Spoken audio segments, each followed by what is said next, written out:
Hey everyone, Vinayak here. Now that I have officially purchased Cyberpunk 2077, let's see how well it works on my budget PC and what kind of settings we need to use for optimum play. So everything's installed and I've set up my character. My setup is a moderate Ryzen 5 3600 with 32 gigs of RAM and a RTX 2070 Super.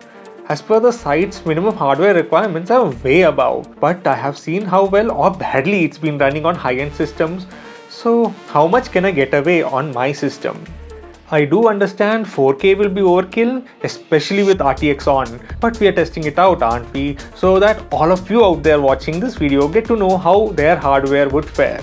I purchased it on Epic Games as I had a $10 coupon and the deals available are up to the 7th of January. So everything is downloaded and installed. Now let's get into the game. I have version 1.06, which is the latest patch at the time of recording. This game is not for kids, so make sure what your kids are asking for before purchasing. I have turned off the audio so you guys don't need to hear the curses and I don't get a copyright claim on my channel for the music. But you do have an option to turn off copyrighted music.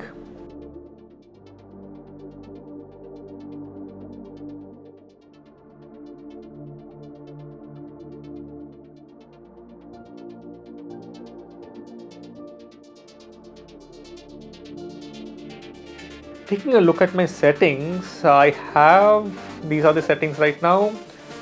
The game is quite demanding. Okay, this is the start of the game and my 2070 Super seems to be handling it kind of. With ray tracing on, the game looks really impressive, but does take a big performance hit. Turn on DLSS and we see a big gain in FPS as it's rendering at a lower resolution and upscaling. Let's just take a stroll through the city. I have the crowds at high, the texture quality is at high too. I like that you can change the settings on the fly. The frame rates look good, playable. The time of day is also animated and looks quite cool on how everything changes. The shading, the lights to start popping on everywhere. I loved this in The Witcher 3 too. As we travel from one area to the other, the time of day could change and then you have the weather, everything that would change. Each area has its own toll on the FPS. The main plaza hits quite hard if everything is on, but on a 2070 Super and medium settings it plays smooth. These are the frame rates I am getting. So 4K RTX off, I am getting 50 to 55 FPS.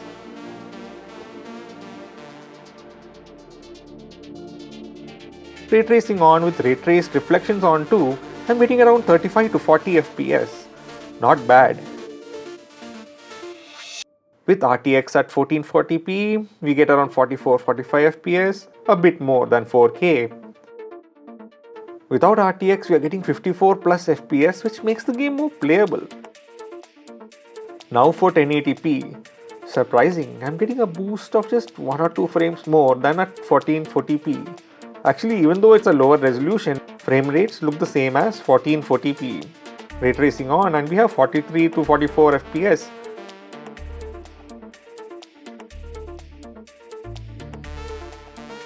But I have finally settled at medium quality at 4K, no ray tracing, and the game runs great and also looks great. To see how ray tracing affects the overall quality, look at these shadows. It's smooth and it gradually merges with the bright area. Non-ray traced shadows are quite abrupt with a sharp line. You're not going to notice a lot of these details unless you're in to look at all these details. As they say, sit down and smell the roses. I do stop at certain sections of scenery just to look at the graphics, as this is what we are paying for, to be plunged headfirst into a futuristic cyberpunk environment. If you are being driven around, enjoy the scenery, it's really well made. You can see the NPCs or non-playable characters suddenly spawn or appear in front of you. This is the game keeping a control on how many characters are on screen at a time. You can turn crowd density down to get better performance. As you can see here, the frames are dropping quite a bit. When I first started playing the game, it was kind of boring because the earlier levels were all tutorials. But as I finished the first mission, the story just started to get better and better. Loading times are super fast. I remember how long The Witcher 3 used to take between levels. This just takes a few seconds. Could be because it's installed on a M.2 drive. Even though ray tracing is on, my character doesn't seem to cast a reflection until you purposely move in front of a mirror. Looks like if I can dial down the graphics just a little bit, the game performs well. Way above 60 FPS, making it enjoyable to play.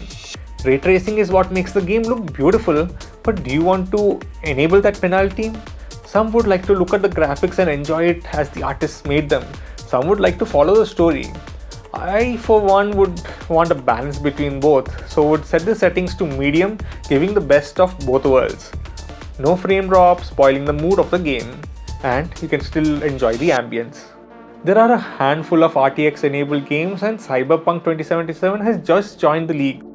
I waited this long so that I don't have to go through all the initial bugginess, and also you get the game at a lower price. DLSS does make the game more playable and look great at the same time. Medium settings look great to me, but you could always crank it up a bit when you feel like it. Crank it up too much though, you might actually have a slideshow on your hands than an actual playable game. As the bug fixes and patches come in, there are going to be performance fixes too, I feel. So hoping for that. And you have anything specific you want to know about Cyberpunk 2077? Drop me a mail at tech@talkingstuff.net. Hope this video was helpful. Also make sure to like, subscribe and hit the notification bell to be notified when new videos are added. Thank you for watching and see you all next time.